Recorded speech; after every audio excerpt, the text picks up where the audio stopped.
Salam dostlar, bugün sizə ev şəraitində az vəsait xərcləməklə biznes qurmaqdan danışacağım. Belə bir deserti hazırlamağı sıfırdan sizə göstərəcəm. Xanımlar bu videonu sonucan izləsin, bəylər isə bu videonu xanımlarına və ya dostuna göndərsinlər, qoy onlar da bilsin. Dostlar, bu desertin maya dəyərini öyrənmək istəyirsinizsə, qabların və ingredientlərin haradan və neçəyə alınmasını istəyirsinizsə, rəy bölməsində desert yazmağınız kifayətdir. Bundan ötürü ilkin olaraq bizə belə bir stəkan lazımdır, ölçüsü isə 300 ml. İkincisi bizə belə bir toz şəklində peçenya lazımdır ki, hansı ki biz bunu ballı tortun yuxasından ovub hazırlayırıq. Üçüncüsü həmən tozun qara rəngdə olmağı lazımdır. Buna isə biz kakao qatıb rəngini tündləşdiririk.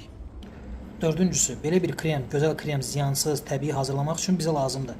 Bu qaymaq Rusiya istehsalı çox gözəl qaymaqdır. 1 litr bu qaymağa 3 xörək qaşığı qaynadılmış, qatlaşdırılmış süd əlavə edəcəyik və blenderlə vzbivat edəcəyik. Beşincisi qovrulmuş arakis lazım olacaq bizə. Bizə belə bir torba lazım olacaq. O da bir neçə qəpikdir qiyməti. Desertin üstünə bəzək vurmaq üçün bir ədəd belə bir dəmir lazım olacaq. Onun da qiyməti bir neçə qəpikdir.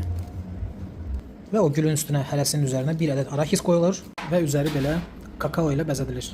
Vəssalam. Əgər bu işlər, bu məlumatlar xoşunuza gəldisə, videonu bəyənin və dostunuza da göndərməyi unutmayın.